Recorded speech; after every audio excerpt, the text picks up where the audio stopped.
मेरे प्यारे स्टूडेंट्स, आपका फिर से एक बार स्वागत है हमारे चैनल RGS। यहाँ पर हम लेकर आए हैं आपके लिए प्रमेय नंबर 6.3 और प्रमेय नंबर 6.4। तो हमें प्रश्नावली 6.3 करने से पहले प्रमेय नंबर 6.3 और प्रमेय नंबर 6.4 को समझना होगा, तभी आप प्रश्नावली 6.3 कर पाएंगे। तो प्रमेय हमारी 6.3 क्या है, आपके सामने है। यदि दो त्रिभुजों में संगत कोण बराबर हों तो उनकी संगत भुजाएं एक ही अनुपात में अर्थात समानुपाती होती हैं और इसलिए ये त्रिभुज समरूप होते हैं। मैं आपको समझा देता हूँ। हमारे पास दो डायग्राम दिए गए हैं, जिनमें से कि एक त्रिभुज का नाम है ABC, एक त्रिभुज का नाम है DEF। तो यहाँ पर स्पष्ट बोला गया है, यदि दो त्रिभुजों में संगत कोण बराबर हों। संगत कोण किन्हें कहते हैं, मैं आपको ये समझा देता हूँ। जैसे हमारे पास A है तो A का संगत यहाँ पर D माना जाएगा, अर्थात इसका संगत कोण ये होगा। और दूसरा कोण है हमारा B, तो B का संगत जो हमारा होगा वो E होगा। इसी प्रकार हमारा तीसरा कोण है C, तो C का संगत होगा हमारा F। इस प्रकार से ये संगत कोण होते हैं, A का D, B का E और C का F। अब ये बोला गया दो त्रिभुजों में संगत कोण बराबर हों, मतलब ये वाले प्रत्येक कोण एक दूसरे के इक्वल हैं, बराबर हैं। जैसे मान लेते हैं यदि ये 50 डिग्री है तो ये भी 50 डिग्री है। इसे मान लेते हैं ये 70 डिग्री है तो ये भी 70 डिग्री होगा। और बाकी ये अगर 60 डिग्री है तो ये भी 60 डिग्री होगा, अर्थात ये इसका संगत सेम होगा, ये इसका संगत सेम होगा और ये इसका संगत सेम होगा। इन कोणों को कहते हैं संगत कोण। यदि इस टाइप से दोनों त्रिभुजों के अंतर्गत कोण आपस में बराबर हैं संगत, तो इन त्रिभुजों की संगत भुजाएं भी आपस में समानुपाती होती हैं। संगत भुजाएं कैसे समानुपाती होंगी, अर्थात जो A है, हमारी पहली भुजा है AB, पहली भुजा है हमारी AB, तो AB किसके संगत होगी हमारी, वो होगी यहाँ पर DE के। इसी प्रकार से दूसरी भुजा है हमारी, जो दूसरी भुजा है वो है हमारी BC, तो जो BC होगी वो किसके संगत होगी, ये होगी हमारी इधर EF के। इसी प्रकार से तीसरी भुजा है हमारी, यहाँ पर देखेंगे तीसरी भुजा है AC, तो ये AC किसके संगत होगी, यहाँ पर ये होगी DF के। तो यहाँ पर आपको दिखाई दे रहा होगा, जो ऊपर पहला वाला त्रिभुज है इसकी पहली भुजा AB, तो इसकी भुजा है DE, मतलब AB बटा DE। इसी प्रकार ये है दूसरी BC, तो इसकी दूसरी है EF, BC बटा EF हो जाएगा। सॉरी, ये EC नहीं है, EF है। और तीसरी भुजा है यहाँ पर हमारी AC, और यहाँ पर हो जाएगी ये DF, तो AC बटा DF। इस प्रकार से इन भुजाओं के जो भी अनुपात आएंगे निकलकर 1/2, 2/3 जो भी होगा वो सवाल के अनुसार होगा, लेकिन अनुपात जो होंगे वो सभी के आपस में बराबर होंगे।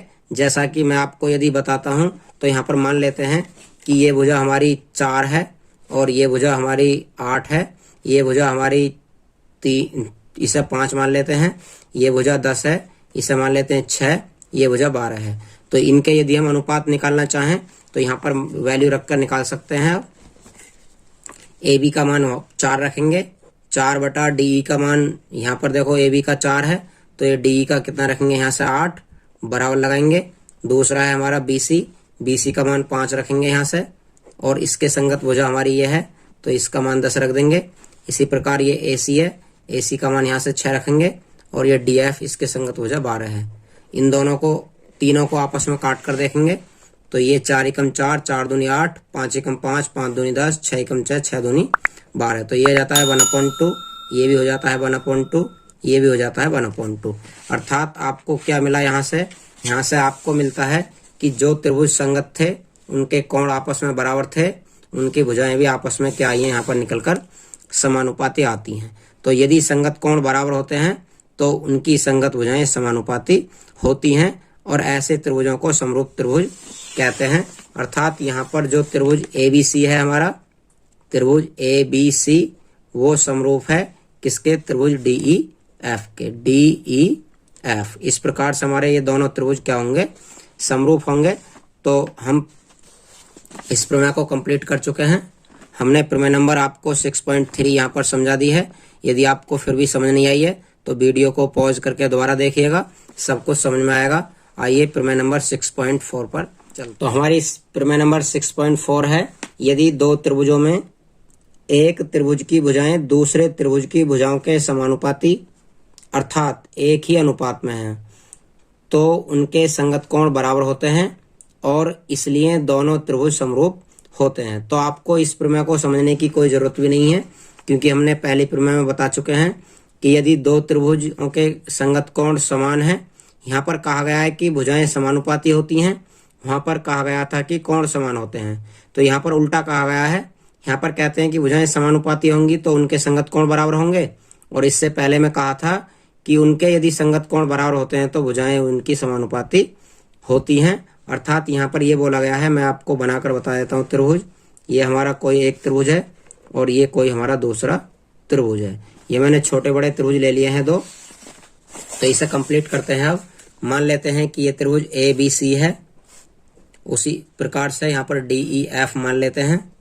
अब यहाँ पर कहा गया है कि इन दोनों त्रिभुजों की भुजाएं आपस में समानुपाती हैं, अर्थात AB का अनुपात DE के बराबर होगा। इसी प्रकार जो BC और EF का अनुपात है वो हमारा नेक्स्ट भुजा के बराबर होगा। तो ये है हमारी AC और इधर है DF। इस प्रकार से हमें इस बार दे दिया गया है कि इन तीनों भुजाओं के अनुपात आपस में बराबर हैं। तो ये कहते हैं कि यदि आपस में ये अनुपात बराबर होते हैं, अर्थात ये वाली भुजा का अनुपात इसके बराबर होता है, इस वाली भुजा का अनुपात इसके बराबर होता है और इस वाली भुजा का अनुपात इसके बराबर होता है, तो इन त्रिभुजों के संगत कोण आपस में समान होते हैं। मतलब A कोण D के बराबर होगा, B कोण E के बराबर होगा और C कोण यहाँ पर F के बराबर होगा। यहाँ पर ये बोला गया है। इससे पहले वाली प्रमेय में कोण पहले ही कह दिए थे कि कोण बराबर हैं, तो वहाँ पर भुजाएं समानुपाती दिखानी थी, लेकिन यहाँ पर भुजाएं पहले ही समानुपाती बोल दी गई हैं, इसलिए यहाँ पर कोण बराबर दिखाने थे। तो ये कोण इसके बराबर होगा, ये इसके बराबर होगा और ये इसके बराबर होगा। ये प्रमेय नंबर 6.4 है। इस प्रकार से ये प्रमेय भी कंप्लीट हो जाती है। आइए मैं आपको ले चलता हूँ प्रश्नावली 6.3 पर।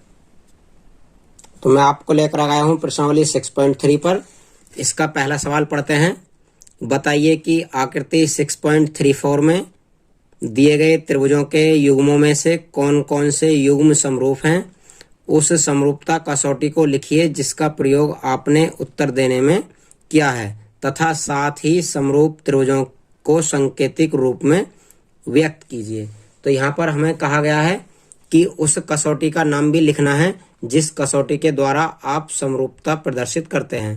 पहला हमें यह बताना है कि ये दोनों आपस में त्रिभुज समरूप हैं, ये दोनों आपस में त्रिभुज समरूप हैं, ये दोनों आपस में त्रिभुज समरूप हैं, ये दोनों आपस में त्रिभुज समरूप हैं या नहीं है।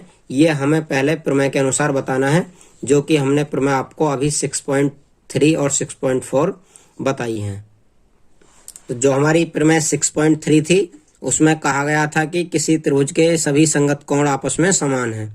तो जब किसी भी त्रिभुज के संगत कोण समान होते हैं तो उस कसौटी का नाम क्या होता है, क्योंकि प्रश्न में यहाँ पर पूछा गया है कि उस समरूपता कसौटी को लिखिए। कसौटी हम यहाँ पर प्रमेय को बोलते हैं, यहाँ पर प्रमेय का नाम ही कसौटी है। अब कसौटी का नाम कैसे बता पाएंगे हम? 6.3 वहाँ पर नहीं लिखेंगे हम उत्तर में उस कसौटी का नाम लिखेंगे। तो कसौटी जो होती हैं वो किस किस प्रकार की होती हैं मैं आपको ये बता देता हूँ। जो कसौटी होती हैं, यदि किन्हीं भी दो त्रिभुजों के तीनों कोण बराबर होते हैं तो उसे कहते हैं AAA कसौटी। AAA कसौटी का मतलब यहाँ पर क्या होता है कि किन्हीं दो त्रिभुजों में एंगल एंगल एंगल एंगल मतलब यहाँ पर कोण सा है हमारा, ये कोई बिंदु नहीं है। एंगल माने कोण होता है, ANGLE। तो एंगल माने यहाँ पर कोण होगा, इसलिए मैंने यहाँ पर AAA कसौटी नाम दिया गया है। अर्थात किसी भी त्रिभुज के तीनों कोण आपस में बराबर हैं। दो त्रिभुज, जैसे यहाँ पर दो त्रिभुज दिए गए हैं, यदि इन दोनों त्रिभुजों के आपस में तीनों कोण बराबर होते हैं संगत, तो वो त्रिभुज में समरूपता कसौटी लगेगी और उस कसौटी का नाम होगा AAA कसौटी। लेकिन यहाँ पर हम इसे AA कसौटी के नाम से भी प्रदर्शित कर सकते हैं, क्योंकि किन्हीं भी दो त्रिभुजों में दो कोण यदि समान होते हैं तो तीसरा कोण ऑटोमेटिक ही समान होता है। तो ये दोनों कसौटियां ही समान कहलाती हैं। अर्थात आप चाहो तो AAA कसौटी लिख सकते हो और आप चाहो तो इसी का नाम AA कसौटी भी लिख सकते हो। कसौटी यहाँ पर प्रमेय को बोला गया है। नेक्स्ट कसौटी थी हमारी 6.4 में, यह कहा गया था कि किन्हीं भी त्रिभुज की तीनों भुजाएं समानुपाती हैं। अगर समानुपाती होती हैं भुजाएं तो यहाँ पर हम बोलते हैं कि ट्रिपल एस कसौटी। यहाँ पर बोल देते हैं ट्रिपल एस कसौटी। एस का मतलब यहाँ पर है हमारा साइड से, साइड माने होती है भुजा, इसलिए यहाँ पर ट्रिपल एस कसौटी बोला गया है। यदि आप किन्हीं दो त्रिभुजों में तीनों भुजाएं समानुपाती नहीं दिखा पाते हैं और उसका एक कोण समान है तो आप उसे SAS कसौटी के नाम से जानेंगे। तो इसका मतलब क्या है SAS का, कि आपने कोई दो भुजा समान दिखा दी हैं, मतलब समानुपाती दिखा दी हैं, और एक कोण समान दिखाया है। यहाँ पर ए का मतलब एक कोण है, एंगल है, और ये दो साइड हैं, अर्थात दो साइड बराबर होती हैं और एक एंगल बराबर होता है, तो उसे कहते हैं SAS कसौटी। इस प्रकार से आप इन कसौटियों का प्रयोग करेंगे, जो कि हम पहला सवाल, दूसरा, तीसरा जो भी सवाल हैं सभी में इन कसौटियों का ही प्रयोग होगा। तो आइए आपको समझा देते हैं कसौटी कैसे लगा। हमारे पास पहला सवाल है त्रिभुज ABC और त्रिभुज PQR। यहाँ पर हम संगत कोण चेक करते हैं कि क्या सभी संगत कोण बराबर हैं। तो यहाँ पर हमारा ए कोण है, किसके संगत है, वो P के संगत है। तो हमारा ए कोण P के संगत है, तो क्या ए और P आपस में समान है? तो हमें लग रहा है कि ए और P आपस में समान है, जो कि 60 डिग्री के बराबर है। दूसरा हमारा B कोण है और इसमें Q कोण है, अर्थात B कोण Q कोण के समान है या नहीं है देख लेते हैं। ये 80 डिग्री है और ये भी 80 डिग्री है, अर्थात ये कोण भी संगत कोण है जो कि आपस में समान है। तीसरा है हमारा यहाँ पर C कोण और यहाँ पर है हमारा R कोण। क्या आप देखते हैं कि C और R आपस में बराबर हैं? यहाँ पर C 40 है और यहाँ पर R भी 40 है, अर्थात तीनों ही कोण आपस में समान है, इसलिए ये दोनों त्रिभुज समरूप त्रिभुज हैं। तो यहाँ पर हम लिख देंगे त्रिभुज ABC समरूप है त्रिभुज PQR के। लेकिन इसे लिखने से पहले आपसे पूछा गया है कि आपने किस कसौटी का प्रयोग किया है यहाँ पर, इसलिए हम उस कसौटी का यहाँ पर नाम लिखेंगे। तो हमने क्या दिखाया यहाँ पर, तीनों कोण हमने बराबर दिखाए हैं आपस में। जब तीनों कोण हमने बराबर दिखाए हैं तो आपको अभी बोला था कि तीनों कोण बराबर होते हैं तो ट्रिपल ए कसौटी यहाँ पर लगती है। तो यहाँ पर लिख देते हैं हम ट्रिपल ए कसौटी से त्रिभुज ABC त्रिभुज PQR के समरूप है। बस इतना ही इस सवाल में करना होता है, बाकी इनमें कुछ करना नहीं है। सेकंड करते हैं, ये हमारा पहला था। दूसरा है हमारे पास त्रिभुज ABC और त्रिभुज PQR। त्रिभुजों के नाम यहाँ पर भी ABC और PQR हैं, वहाँ पर भी ABC और PQR थे, लेकिन यहाँ पर दिए थे हमें कोण और यहाँ पर दी गई हैं भुजाएं। तो यहाँ पर ट्रिपल ए कसौटी तो लगने वाली बिल्कुल भी नहीं है, क्योंकि यहाँ पर एंगल कोई दिया गया नहीं है। अब देखते हैं भुजा। तो भुजा हमारे पास है, एक भुजा है AB। अब AB हमें यहाँ पर कोण बराबर दिखाने होते हैं, इसलिए हमने यहाँ पर बराबर के चिन्ह लगाए थे, लेकिन भुजाएं बराबर दिखानी नहीं होती हैं, भुजाएं दिखानी होती हैं समानुपाती, इसलिए हम इन्हें बराबर के बजाय बटे में लिखते हैं, अर्थात AB के बटे में हमें लिखना होगा PQ। इसी प्रकार यहाँ पर देखते हैं नीचे BC, तो BC के बटे में हमें लिखना होगा यहाँ पर QR, और यहाँ पर हमारा है ये AC के बटे में हमें लिखना होगा यहाँ पर PR। लेकिन यहाँ पर हमें इस प्रकार से कोई भी अनुपात बराबर नहीं आ पाएंगे, क्योंकि ये दिया है 2 AB और ये दिया है PQ यहाँ पर 6। तो 2 का यहाँ पर 6 से कोई मेल नहीं है। वैसे 2 तिया 6 होता है, लेकिन 3 की जैसे यहाँ पर 2 दिया है तो 2 तिया 6 होगा, ये 3 दिया है तो 3 तिया 9 इधर होना चाहिए था, ऐसा नहीं है। यदि आपको ऐसा प्राप्त नहीं होता है तो ये कोई ज़रूरी नहीं है कि ये भुजा इसी के संगत हो सकता है त्रिभुज को उन्होंने पलट कर दिया हो। तो आपको वैसे भी दिखाई दे रहा है कि ये त्रिभुज और ये त्रिभुज पलटे हुए हैं, क्योंकि ये आकृति, इस तरीके की आकृति सेम नहीं है। इसमें इधर लंब की तरह दिखाई दे रहा है आपको, और जबकि इसमें इधर लंब की तरह दिखाई दे रहा है आपको। तो इसका मतलब है कि इन त्रिभुजों की संगत भुजाएं भी यहाँ पर पलटी हुई आपको मिलेंगी, अर्थात 2 के संगत ये नहीं होगी। तो 2 के संगत आपको देखनी है कि 2 में से, इसमें से 4 को भी देख सकते हैं। जैसे 2 दूनी कितना होगा 4, अर्थात 2 की गुणा करके 4 आ जाएगा। इसी प्रकार यदि पहले ही गुणा करके हमारा आ जाता है जैसे 2 की गुणा हमने 3 में की, 2 में की है तो 4 आ जाता है। बाकी इन दोनों की गुणा भी अब 2 में ही करनी होगी। और यदि वो संख्याएं इधर प्राप्त हो जाती हैं तो दोनों त्रिभुजों की संगत भुजाएं समानुपाती होंगी। जैसे 2 की गुणा 2 में कर देते हैं तो हमारा ये 4 आ जाता है। 3 की गुणा 2 में कर देते हैं तो हमारा ये 6 आ जाता है। और 2.5 की गुणा 2 में कर देते हैं तो हमारा ये 5 आ जाता है। अर्थात इस त्रिभुज की जो भुजाएं हैं वो इस त्रिभुज की भुजाओं के समानुपाती हैं, जो कि 2 के अनुपात में बटी हुई हैं। क्योंकि हमने प्रत्येक को 2 से गुणा करते हैं तो इस त्रिभुज की सभी भुजाएं हमें प्राप्त हो जाती हैं। अर्थात दोनों त्रिभुज यहाँ पर समरूप माने जाएंगे और तीनों भुजाएं समानुपाती हैं। इसलिए यहाँ पर हम क्या बोलेंगे, ट्रिपल एस कसौटी यहाँ पर लगा देंगे तो ये दोनों त्रिभुज समरूप हो जाएंगे। तो यहाँ पर कौन सी कसौटी लगेगी, ट्रिपल एस कसौटी से। ट्रिपल एस कसौटी से ये दोनों ही त्रिभुज क्या हैं, त्रिभुज ABC समरूप है त्रिभुज PQR के। तो यहाँ पर भी इतना ही करना है, बाकी कुछ करना नहीं है, केवल अनुपात दिखाना होता है। अगर यहाँ पर आपको अनुपात दिखाने के लिए कहें तो आप क्या करेंगे, AB की संगत भुजा QR लिखेंगे। यहाँ पर AB की संगत भुजा QR लिखेंगे और BC की संगत भुजा यहाँ पर PR लिखेंगे और AC की संगत भुजा यहाँ पर PQ लिखेंगे। क्योंकि हमारा अनुपात इससे इसका है, इससे अनुपात इसका है और इससे अनुपात हमारा इसका है। इस प्रकार से हमारा दूसरा पॉइंट भी इसका कंप्लीट हो जाता है। तीसरा है हमारा LMP एक त्रिभुज है और DEF दूसरा त्रिभुज है। तो यहाँ पर इसकी भुजाएं दी गई हैं और इसकी भी यहाँ पर भुजाएं दी गई हैं। इसलिए यहाँ पर भी हम भुजाओं के अनुसार ही इसे सिद्ध कर पाएंगे कि दोनों त्रिभुज समरूप हैं या फिर दोनों त्रिभुज समरूप नहीं है। एक त्रिभुज है हमारा LMP और दूसरा त्रिभुज है हमारा DEF। तो दोनों त्रिभुजों में समरूपता कसौटी लगाते हैं। कोई सी भी समरूपता कसौटी हो सकती है, ट्रिपल एस या ट्रिपल ए। तो यहाँ पर भुजाएं देख लेते हैं। अभी आपको पिछले सवाल में बताया था कि इसकी इनमें से कोई सी भी एक संख्या की मल्टीप्लाई इधर वाली संख्या के बराबर करके देख लेते हैं।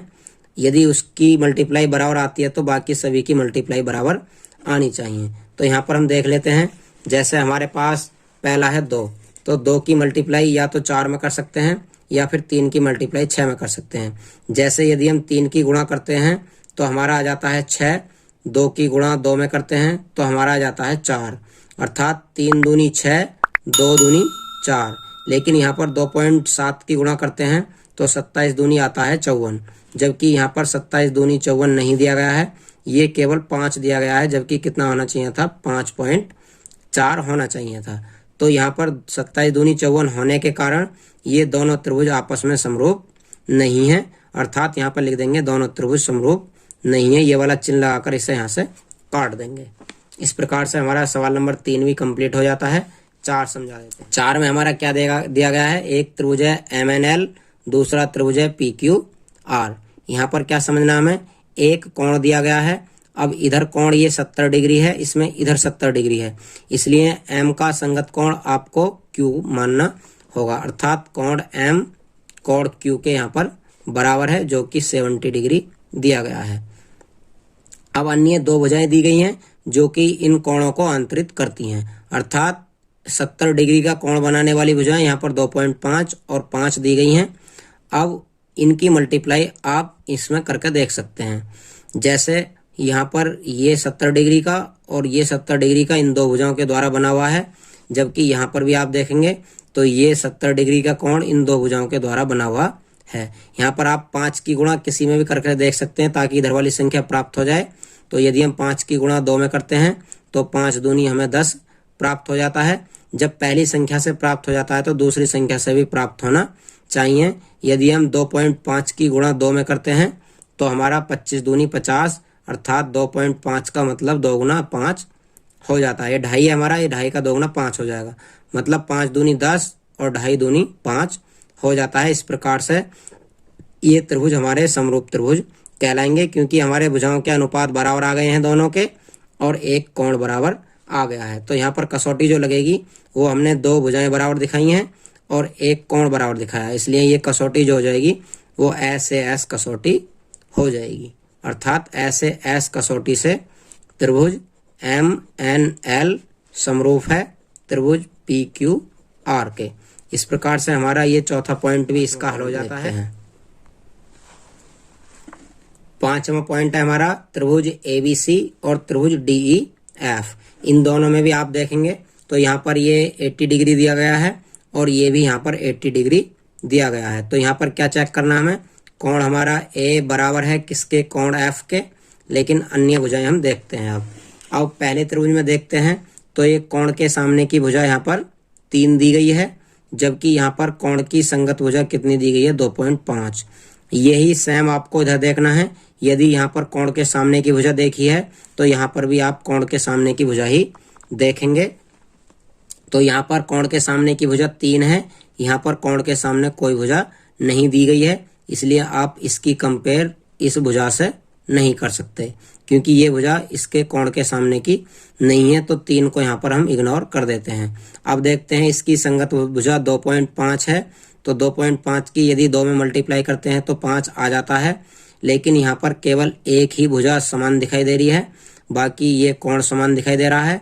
ये वाली भुजा इसके समानुपाती है, लेकिन दूसरी भुजा समानुपाती नहीं है, इसलिए ये वाले दोनों त्रिभुज समरूप नहीं है। ये आपको ये नहीं देखना है कि 3 का दुगुना 6 है और 2.5 का दुगुना 5 है, ये नहीं देखना होता है। हमें साथ में ये भी देखना होता है कि ये संगत भुजा है या नहीं है। तो यहाँ पर हमारी ये कोण के सामने की भुजा है, जबकि ये कोण की संगत भुजा है, तो आप इसकी कंपेयर इससे नहीं करेंगे। यदि ये वाला 6 यहाँ पर दिया होता तो आप इसकी कंपेयर इससे कर सकते थे कोण के सामने की भुजा को देखकर। तो ये वाले त्रिभुज आपस में दोनों समरूप नहीं है किसी भी कसौटी के। करते हैं छठा सवाल हमें दिया गया है त्रिभुज डीईएफ और त्रिभुज पीक्यूआर। यहाँ पर देख लेते हैं डीईएफ में और पीक्यूआर में क्या क्या चीजें यहाँ पर समान दिखाई देती हैं। तो हमें एक कोण दिया गया है ई और ये कोण यहाँ पर दिया गया हमें क्यू के बराबर, जो कि कितने डिग्री का है, 80 डिग्री का। नेक्स्ट कोण देख लेते हैं। हमें ये वाला कोण और ये वाले कोण है संगत, लेकिन ये दिए नहीं गए हैं। अब यहाँ पर पहले त्रिभुज के तीनों कोणों की कसौटी लगा लेते हैं, क्योंकि आप जानते हैं त्रिभुज के तीनों कोणों का योग होता है 180 डिग्री अर्थात 180 अंश। जब आप इसके तीनों कोणों का योग 180 अंश करेंगे तो ये 8 7 15 150 हो जाएगा, 30 बचेगा, 30 यहाँ पर लिख देंगे। तो इस प्रकार से ये 180 अंश हो जाता है। इसी प्रकार से यहाँ पर 180 अंश कंप्लीट करेंगे तो ये 8 3 11 110 हो जाता है। तो ये बचता है हमारा 70 डिग्री। अब आप कोण मिलाकर देख लेना, डी कोण पी के बराबर है, जो कि कितना है, 70 डिग्री।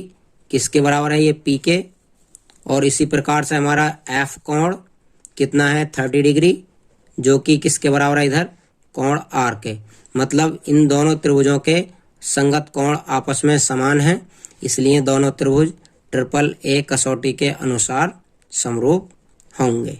यहाँ पर लग जाएगी ट्रिपल ए कसौटी और ट्रिपल ए कसौटी से त्रिभुज डीईएफ समरूप होगा त्रिभुज पीक्यूआर के। तो इस प्रकार से हमारे ये 6 के 6 पॉइंट हल हो जाते हैं। नेक्स्ट वीडियो में आपको सभी सवाल प्राप्त हो जाएंगे, जो कि हमारे अगले सवाल सभी सिद्ध करने के होंगे। यहाँ पर कहीं पर मान ज्ञात करने के लिए पूछा होगा और कहीं पर हल करने के लिए पूछा होगा, वो आपको नेक्स्ट वीडियो में प्राप्त होंगे। धन्यवाद। जय हिंद, वंदे मातरम।